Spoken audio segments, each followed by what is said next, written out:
মুহররম নিয়ে মাতামাতি চলছে, নাচানাচি চলছে, এমনকি ডিজে বাজছে, তাজিয়া উড়ানো হচ্ছে, বাজি ফুটানো হচ্ছে, লাঠি খেলা হচ্ছে, ঝান্ডা গাওয়া হচ্ছে, ঝান্ডা গাওয়া হচ্ছে। আর নির্দিষ্ট একটা দিন তৈরি করে নেওয়া হয়েছে, আর ওই নির্দিষ্ট দিনে একটা ময়দান চুনাও করে নেওয়া হয়েছে। যেভাবে আমরা ঈদের নামাজ পড়ি একটা ময়দান চুনাও করে রেখেছি, নির্বাচিত করে রেখেছি, যেভাবে আমরা ফরজ নামাজ আদায় করার জন্য একটা মসজিদকে নির্বাচন করে রেখেছি, অনুরূপ ভাবে একটা ময়দান তৈরি করে দেওয়া হয়েছে। নামাজ পড়ার জায়গাকে আমরা মসজিদ বলছি, ঈদগাহ বা ঈদগাহের নামাজ পড়ার জন্য ঈদগাহ বলছি, অনুরূপ ওটাকে কারবালার ময়দান বলা হচ্ছে। কারবালার ময়দান নাম দিয়ে দেওয়া হয়েছে। তবে এই কাজগুলোর পিছনে আমাদের জানতে হবে, এই কাজগুলোর পিছনে কতটা হাদিস কোরআনের সাপোর্ট আছে, এটুকুই দেখা, আর কিচ্ছু দেখার নাই। মারামারি করার প্রয়োজন নয়, কারণ আল্লাহর রাসূল সাল্লাল্লাহু আলাইহি সাল্লাম বলে গেছেন, মারামারি করা আমি পছন্দ করি না। তাই আল্লাহর রাসূলের সামনে মুনাফিক নেতা দাঁড়িয়ে আছে, কোনো কথা নাই। সুবহানাল্লাহ পড়বেন না? আপনি আমি হলে তো 14 বার করে খালি ঘোচাই দিতাম। আমরা যদি হতাম সেই সময়, তা না হলে 100 বার করে লোকটাকে খালি ঘোচা মারতাম। ঘোচা মেরে সমাজটাকে একবার বিষাক্ত করে তুলতাম। কিন্তু আল্লাহর রাসূলের পিছনে বসে আছে, আল্লাহর রাসূলের সম্মুখে দাঁড়িয়ে আল্লাহর রাসূলের ভাষণ শুনছে, কোনো খোঁচাখুচি দেওয়া নাই। আরে এখনকার যুগের মুসলমান, ঠিক আছে আমাকে ইট মেরেছি, তোকে পাথর মারো, আমার প্রতি হিংসা করেছিস, তোমার বাড়ি ঘর জ্বালিয়ে দেব। আমার ছেলেকে মেরেছিস, দাঁড়া, ঢংটা তোকে দিয়েছি। আস্তাগফিরুল্লাহ পড়েন, আস্তাগফিরুল্লাহ, জোরসে পড়েন, আস্তাগফিরুল্লাহ, আস্তাগফিরুল্লাহ। যা মুসলিমদের চরিত্রের মধ্যে পড়ে না, যা আল্লাহর রাসূলের ক্যারেক্টারের বিরোধী, তা আমরা করছি ভাই। এই মুহররম মাস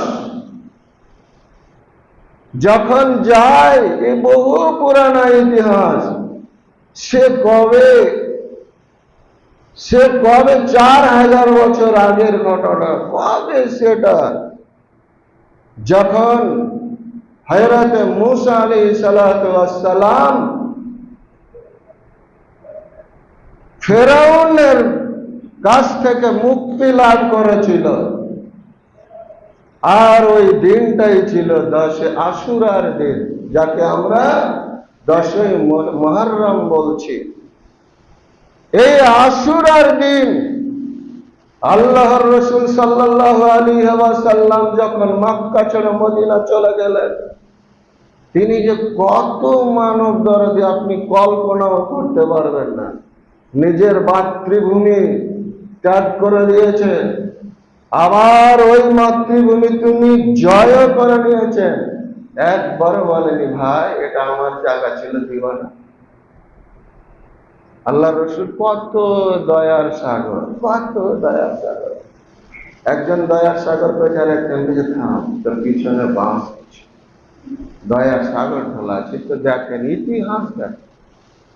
মক্কা বিজয় হয়ে গেল, একবারও বলল না ভাই এটা আমার বাড়ি ছিল, এটা আমার জায়গা ছিল, আমি কাবা শরীফের পাশে কত নামাজ পড়েছি, আমি ইমামতি করব, কিছুই বলেন। যে জায়গা ছেড়ে দিয়েছি।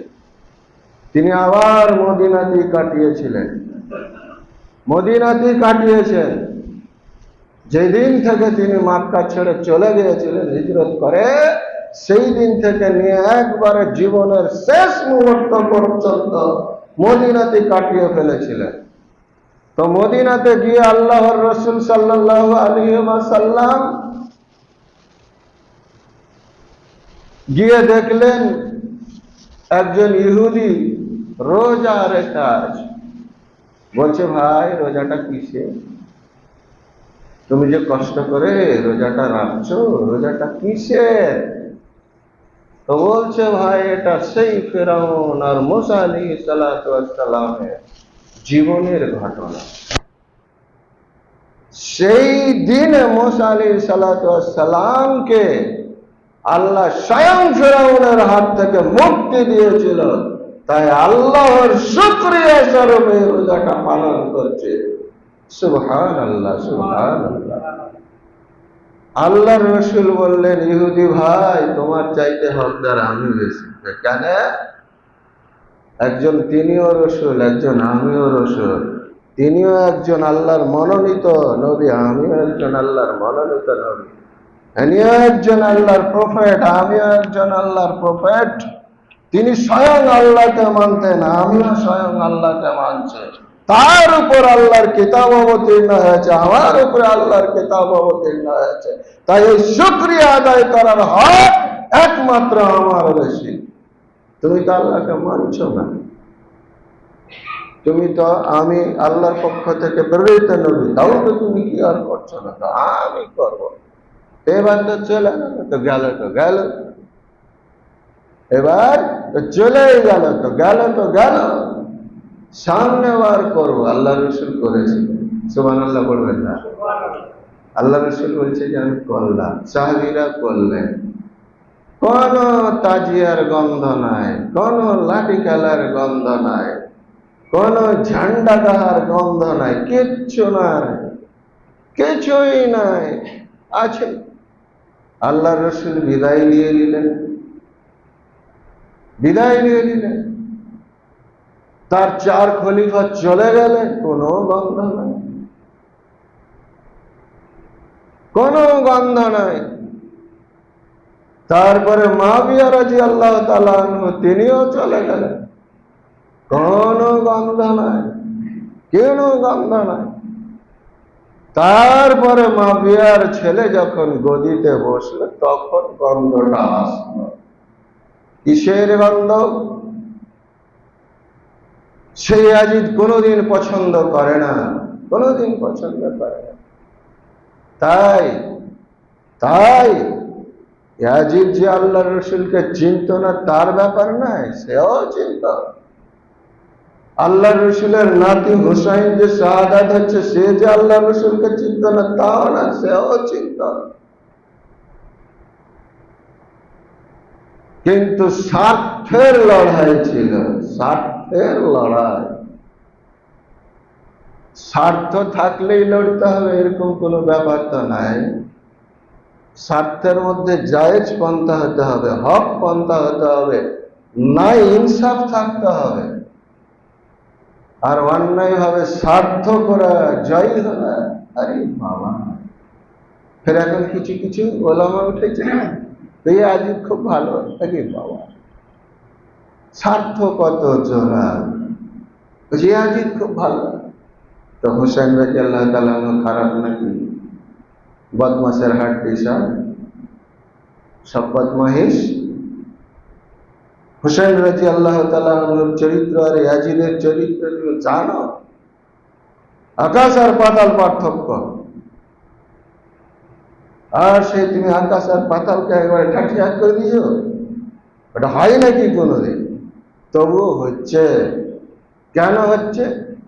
ইসলাম কোনোদিন অন্ধ পছন্দ করে না, আর ইসলামের অনুসারীরা অন্ধত্ব পছন্দ করছে। আস্তাগফিরুল্লাহ পড়ে। ইসলাম কোনোদিন লজিক ছাড়া কথা বলে না, এরা লজিক ছাড়াই পছন্দ করছে। ইসলাম সায়েন্স ছাড়া কথা বলে না, এরা সায়েন্স ছাড়াই কথা বলছে। ইসলাম জ্ঞান ছাড়া মূর্খতার কথা বলে না, এরা মূর্খতারই আলোচনা করছে। তো ব্রাদার মিল্লাত সেইখানে আসলো। স্বার্থটা কি? সেই নদী, যে নদী আজও পড়ে আছে, আজও পড়া আছে।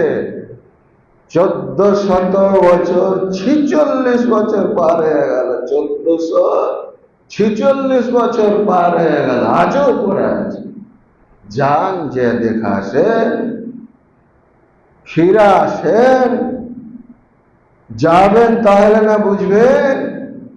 বলছে ওইগুলা ভ্রমণ করে কি হবে? আর ইহুদিরা যে ভ্রমণ করে, খ্রিস্টানরা ভ্রমণ করে, আমাদের পার্শ্ববর্তী হিন্দু ভাইয়েরা ভ্রমণ করে, আর মুসলিমরা বুঝলে দেখে কি হইবে, কি হইবে? আজব তামাশার মুসলমান নই আমরা। এটা ইতিহাস, একটা ইতিহাসকে জানবো না, দেখতে যাব না? আর যারা দেখতে যাবে তাদের টাকা জুটে না, আর যাদের টাকা জুটছে তারা পছন্দ করে না। তো ব্রাদার মিল্লাত, তো সেই দিন, অতদিন পর সেখানে শহীদ হলো হুসাইন রাদিয়াল্লাহু তাআলা আনহু। তো তার শহীদে যদি মাতম